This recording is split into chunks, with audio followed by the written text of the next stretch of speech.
I didn't think I got my money's worth, so I'm going to moderate the next session and stay on the stage, but I'm really excited about the discussion that this next panel is going to have. They're leaders in their enterprises and experts in their fields.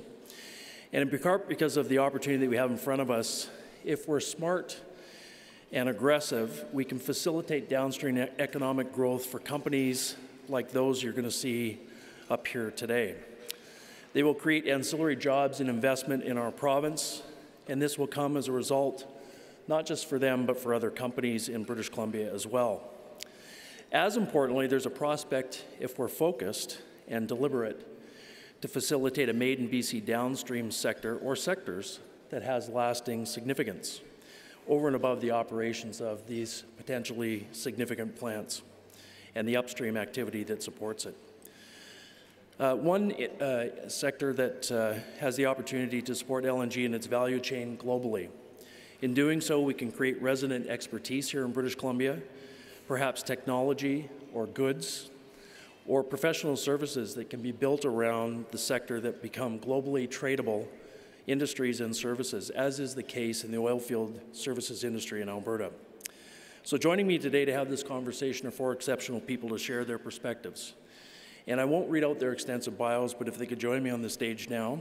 Karen Redshaw, who you met earlier, is a Director of Resource Technology Centre, Enterprise and Skills Connection Division in Australia. Also joining me are Dick Brown, CEO of Ferris Natural Gas Fuels, Devin Shabanga, who's the President of Big Steel Box Structures, which you saw downstairs, and last but not least, Jack Banster, who's the Director of Banster Transportation Systems Limited. Please join me in welcoming the panelists to the stage.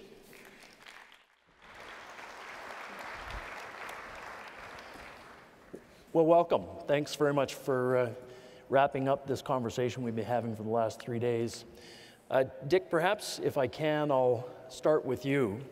Throughout the conference, we've heard from a large consortium of partners building the LNG export potential industry in British Columbia. And could you tell me how Ferris differentiates itself in the marketplace from some of these companies and these projects, and what are your perceived opportunities in British Columbia?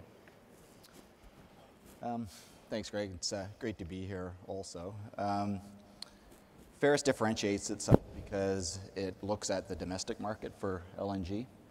And just to put that in perspective, it's a very large potential business across North America and throughout BC.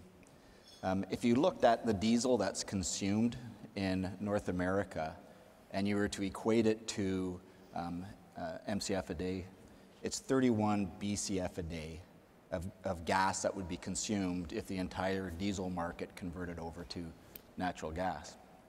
In British Columbia, there's 3.2 billion liters of diesel consumed every year. 3.2 billion. 1.5 billion of that is off-road. So there's a huge potential to use natural gas as a fuel there.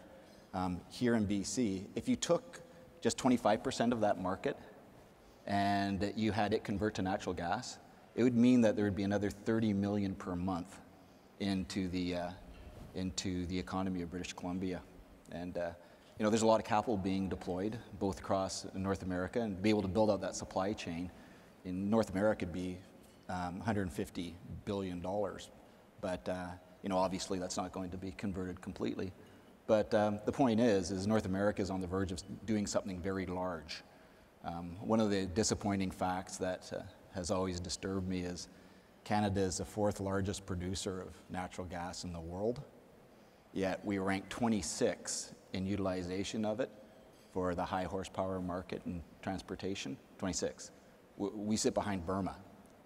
So it just gives you some idea of what we have in front of us. And I think that British Columbia is going to be a leader. It has started to be a leader in that space and should be continuing. Great, thanks, Dick. I know we'll continue this conversation around fleet conversion in a minute with Jack and others, but Devin, I'm going to turn to you if I can. We've had a chance to see some of your product downstairs, if you haven't used it on your work sites, but what are your expansion plans for British Columbia, and how is that going to be impacted by the prospects that we've heard about over the last 3 days? Well, thanks for having me. And as a BC company, we see huge opportunity in the LNG developments. We have 17 stores across Canada with 2 manufacturing facilities right here in BC. We see an opportunity with the LNG to supply strictly portable storage, but also steel modular buildings, which will be of huge demand in the construction and then the follow-through operations as well.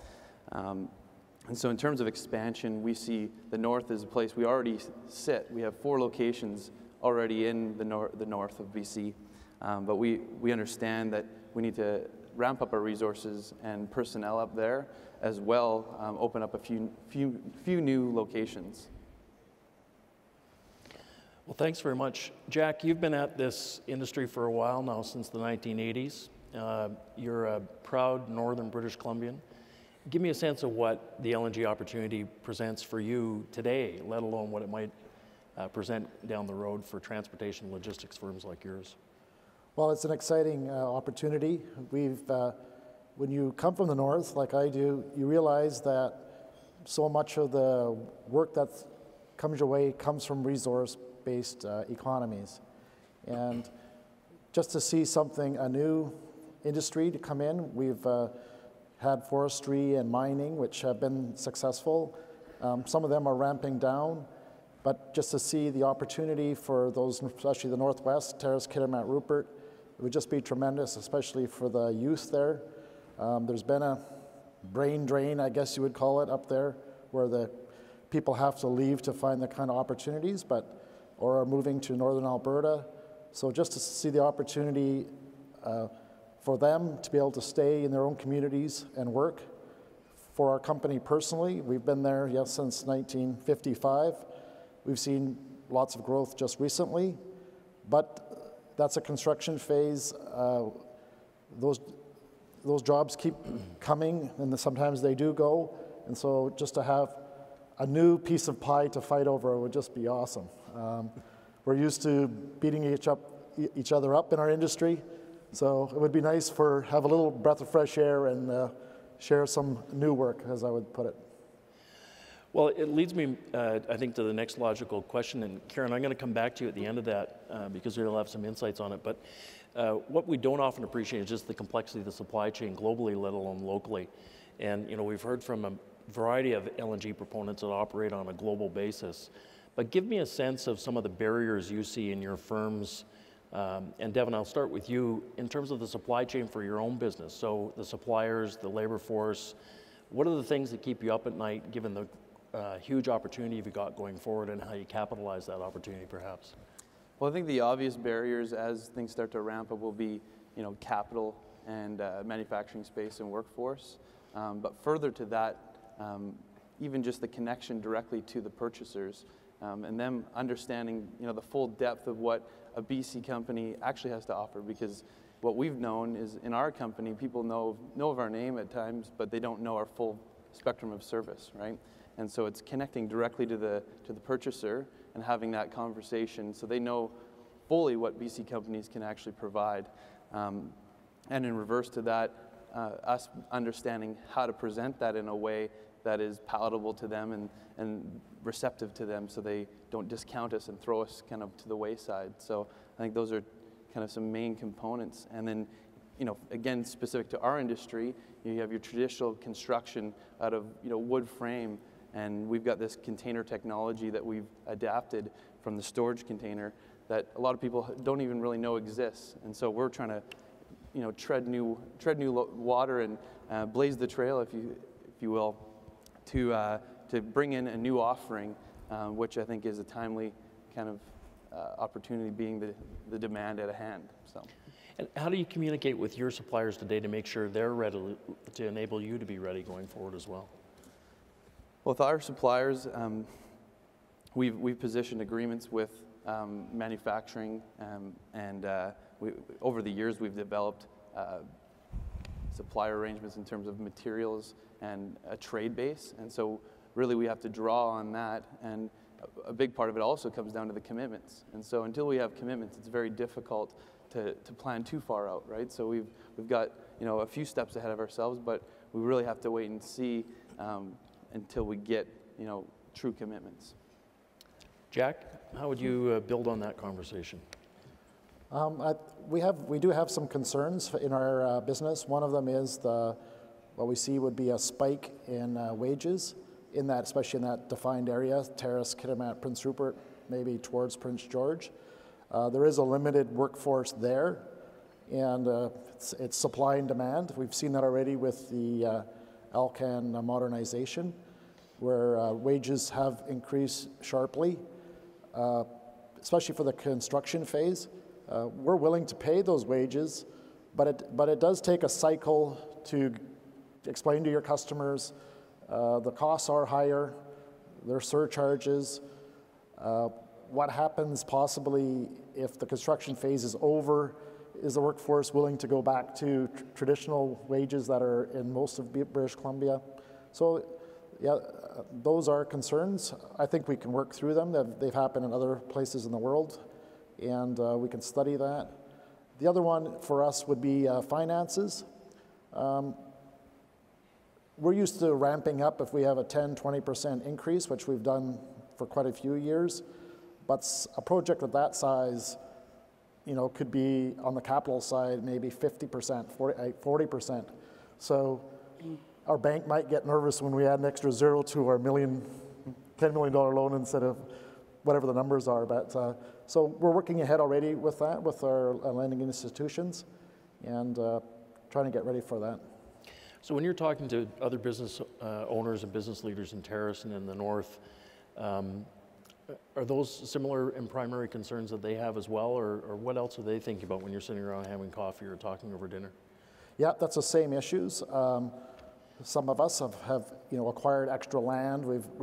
There's quite a bit of money that's been spent already trying to prepare for it, but you can't prepare everything because they're hedging their bet a bit if it doesn't happen. And but I think the financing is a tough one. Most of the businesses up there are maybe not as large as ours, so they're used to going to traditional places for lending, and there's some expertise needed there as to taking on a big project, having to borrow possibly as much as you make in a year. So, Dick, your firm operates on a North American platform. So give me a sense of how you're approaching some of the challenges or the barriers that might be in place that you can anticipate going forward. On the supply side, it's not that big an issue for us. Our joint venture partner across North America is General Electric, and General Electric has a lot of technology associated with the supply of the plants that would make LNG. These are small-scale plants, 100,000-gallon plants. And the whole way that the market is developing across North America is these smaller plants closer to the center of the demand. So where the large diesel sinks are, whether it's in mining, marine, rail, or oil and gas. The bigger challenge is on the technology piece, engine development, for instance. Now, I know General Electric has released its new locomotive, for instance, and a lot of the mining trucks are slowly converting.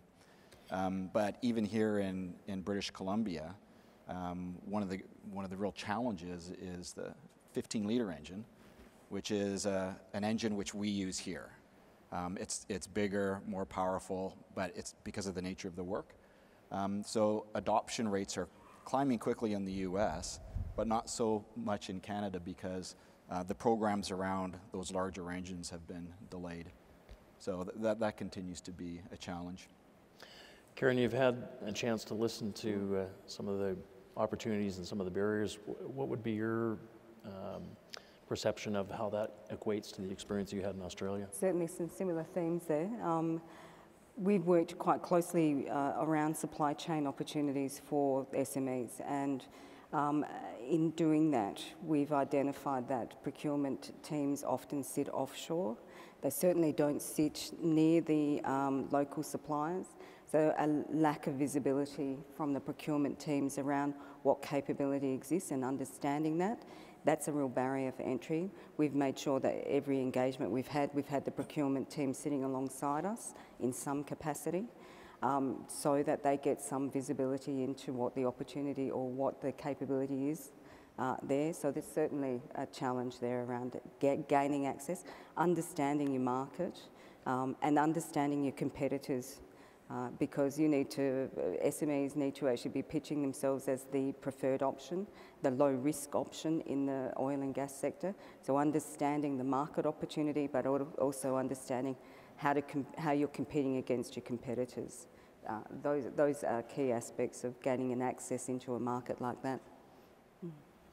One of those truisms I've often found in business is you tend to do business with people you know because they're going to deliver and manage your brand and reputation. Jack, how are you getting your name out in what is now really a global supply chain opportunity? How are you sourcing opportunities? How are you getting your company in front of procurement and contractors and other people that are really going to be looking for the services you provide? Well, we work, it's through shows like this. We are preparing to go to the Calgary, I don't think it's the LNG, the oil and gas show, just to get our name out there. We did open up a branch in Alberta just to prepare for this sort of thing and kind of connect to the Prince Rupert port. It takes some time. We already work in Kitimat, so we already, at Bishcove, we are already doing a substantial amount of work. I don't think most people in BC realize how much hundreds of millions have been spent in that area already. And so we are connected to that degree. But we have limitations too, and we have to be honest with those. Like, we're not going to be able to haul every load into that site. So trying to, gain perspective on what services we can give, and and we do have some restrictions ourselves as well. Maybe this is a question to the whole panel. As businesses, are you partnering with other firms or like firms to be able to, if you will, have a bigger package of offering to potential customers going forward? I mean, Devin, I'll turn to you maybe on that. Well, we rely on a lot, like for transportation of all of our product, we have a large network of trucking that we've created a wish list that we kind of distribute out to all of our suppliers to kind of give everybody an opportunity. So certain partnerships like that are crucial, obviously, to us being able to deliver what we promise, right? So I think that's a big part of our arrangements for sure. I happen to know there are some proponents in the room right now, so what would you say to them to get them, make them more aware or enable you to participate in that procurement process more effectively? Dick, I'll turn to you first and then I'll turn it back to Jack.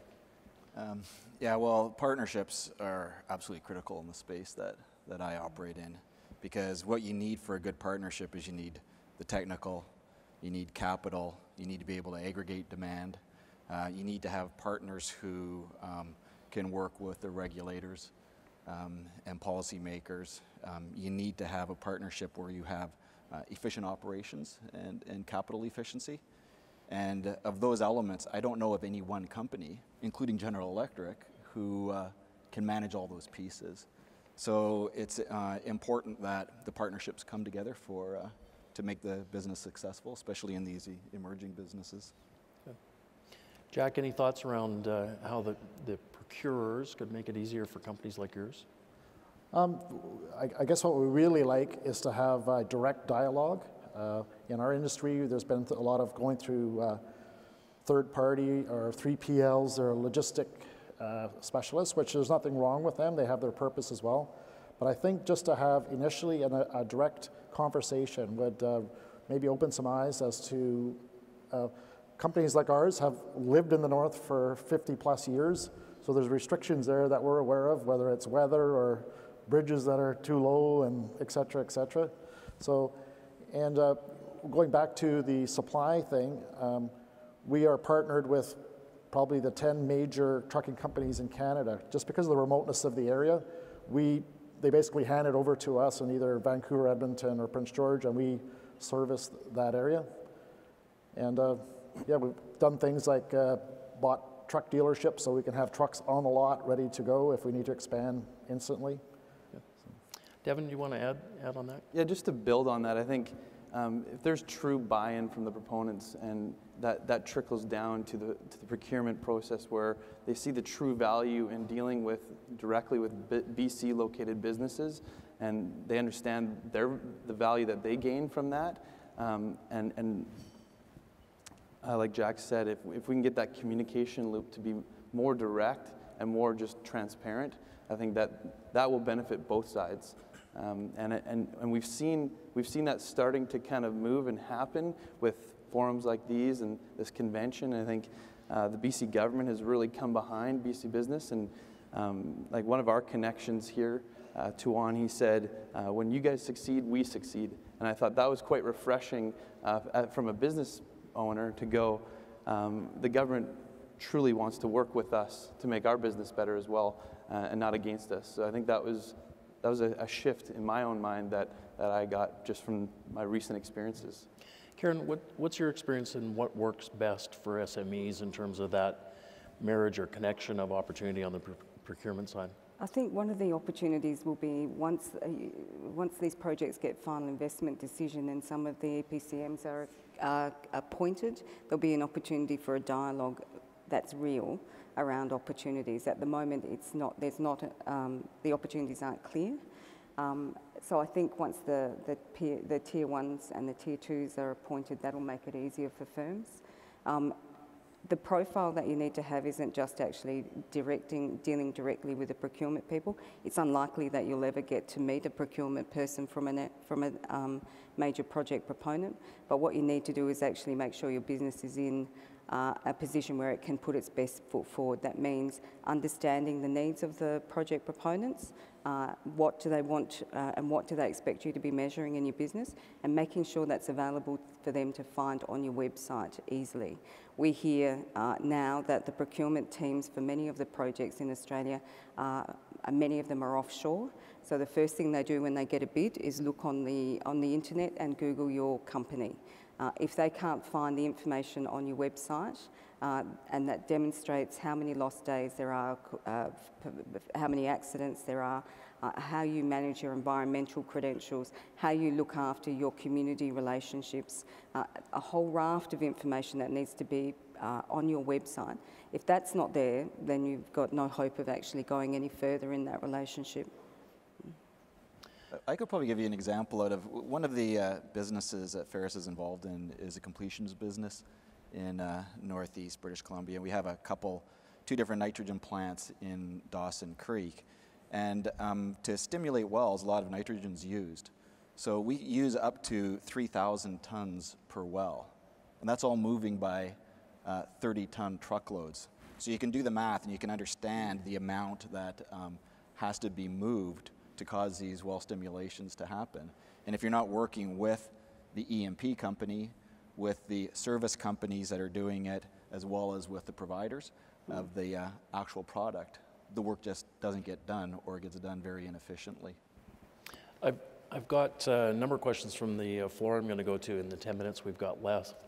But the first question I want to ask, Karen, if you, looking back in your broad level of experience, what would be the first thing you would do and or give advice to the government of British Columbia in terms of facilitating local business to get engaged and have capacity to be able to engage in a meaningful way and a professional way going forward? Structured dialogue with the resources houses, understanding who their stakeholders are and making them your stakeholders. There's lots of players in this environment. There's not only the major project proponents, there's not only the industry associations, there's not only the traditional owner groups who own the land on which the projects are happening, there's all the industry associations, the regional development associations. There's a raft of layers of stakeholder management that needs to happen, and everybody has to be working collaboratively together, moving towards an outcome that's a long-term outcome that leaves financially viable businesses at the end of the construction phase.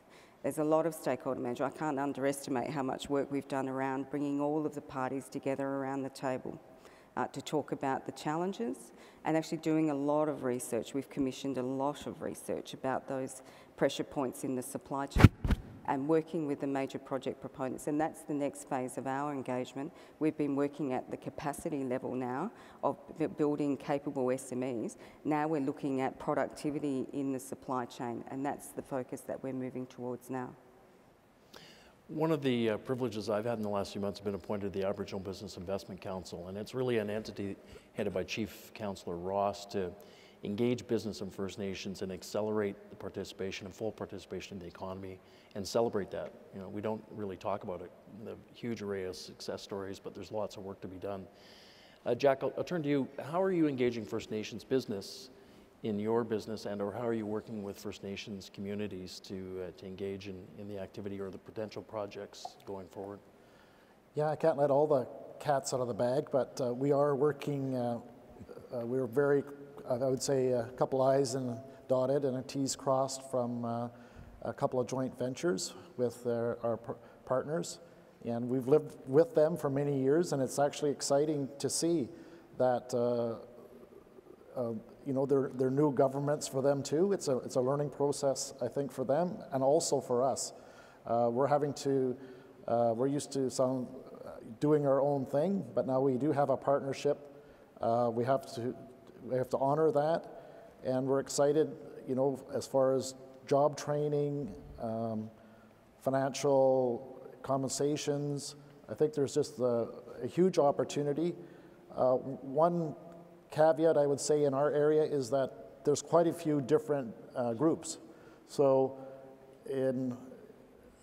we were dealing with each one of them individually, and each town has, or each band has its own set of circumstances. So the same model doesn't always work for each one. So that's taken us some time to try to find a model that lasts. It's not just a Band-Aid, but it's a solution. Maybe in the future, I guess we all hope that we may have an umbrella group that we could deal with more than one band at a time, for especially a specific project. Good. Any of the other panelists want to talk about that and/or training opportunities for First Nations communities as well? Well, for our company, we actually have a manufacturing facility on First Nations land down in the Lower Mainland, and then 3 of our other stores are on First Nations land throughout BC. But to date, we haven't established any strong relations with Northern Aboriginals, so I think that's definitely on our radar and something we see as an important and integral piece to our growth and being more proactive in how we can integrate that to our business. Well, thanks. Thanks for that comment. Going forward, in terms of the opportunities in front for your companies, what connection are you having to, the province has just released its new blueprint on skills training and development. We heard from Peter Dybel yesterday that one of the key issues was productivity of the labor force, and that went through the entire supply chain. How are you connecting either to local universities, colleges, or skills, or how are you expecting to ensure you got the right people at the right place at the right time with your skill sets? Dick, maybe if you don't mind, I'll turn to you first. Well, the education piece of our business is critical, and we continuously hire a lot of young students on the analytical piece, but the education is much broader than just our schools, because we're entering into a business, kind of a new era, where a lot of people just don't understand it, and so the educational process is critical. Good. Anyone else want to jump into that? Jack? One thing that we've run across, and I'm also on the Canadian Trucking Board, is that we're looking for, in BC there seems to be a designation of skilled worker, and we think that designation is a little too narrow. And let's just say like truck drivers, for example. You know, in the north, a project like this goes ahead, there's going to be need for hundreds of new drivers. The federal government calls it unskilled. Maybe there's room for skilled, semi-skilled, or class 1, class 2. And just so that, it just makes the framework a lot easier for training and to talk to the schools in the north about having a course on being a truck driver, or there is systems for trades, but not yet for that, what I would call a second level of skill. So we've been talking to the governments about that. Devin, any thoughts on the educational or even the apprenticeship side of the equation from your business? Yeah, well, we will, as we deploy more equipment northern, we're going to require more employment in the south. And it doesn't just stop at a tradesman. It's designers, engineers, management, and then we need to be able to deploy some of our management to some of these remote locations and construction workers. So I think awareness and programs to focus on this new development and this opportunity is important, and a connection directly to these BC companies that are on a growth curve and in demand, having their voice heard, and making it easy for students to interact with us.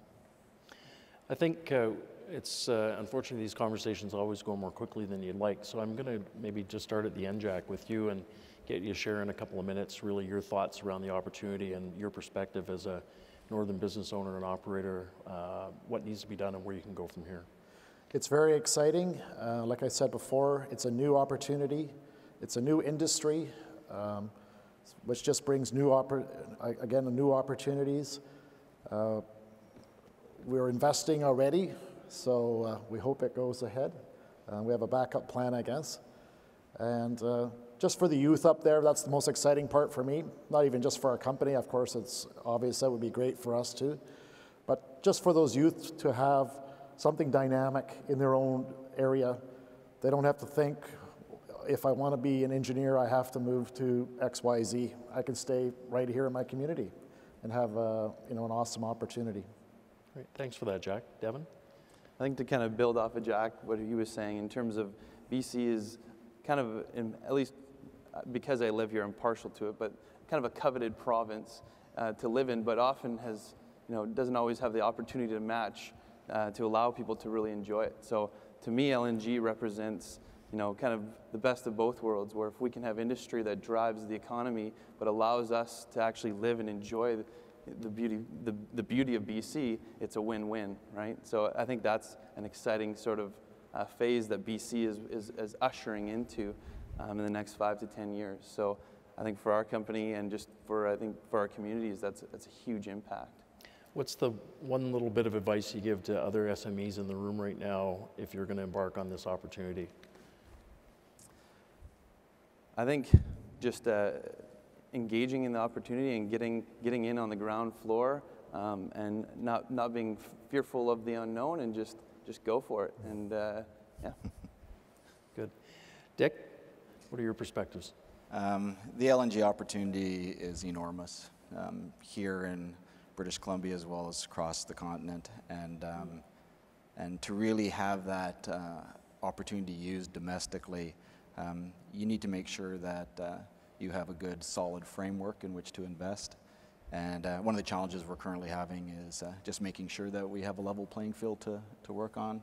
We've been continuing to work with the government, and I'm very confident we'll get all those issues cleared up. But the amount of capital that can be spent and the number of people that can be employed is enormous here at home, as well as on the offshore use of LNG.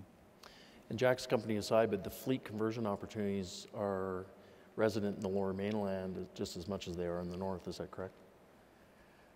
Yeah, well, there's huge opportunities. There's quite a few trucks already converted here. And, it's an interesting question because the trucking business is a low-margin business. And so if you can use LNG, you're actually going to be competitively at a greater advantage than your competitors. So great, we'll thanks see for a lot that. of adoption. Karen, last word. Last word. Your economy is about to go through a pretty large structural adjustment, I suspect, in terms of moving your industries into a new market and diversifying. So there's a lot of opportunities for businesses to do that, but strongly encourage you to understand the requirements of the industry. We hear constantly that even if you're never going to be operating offshore, the expectations that even operating onshore, you must have the same safety and standards to operate offshore as that you need to have onshore. The other thing is the need for public policymakers to actually understand the challenges as well as the opportunity. There'll be lots of pain around growth in the industry if you have as many projects as there are proposed that get up in that very small area. So there'll be lots of pain in that space, but great opportunities and a very exciting time for BC, I think. Great, thanks very much. Ladies and gentlemen, please thank Jack and Devin and Dick and Karen for what has been a really interesting conversation.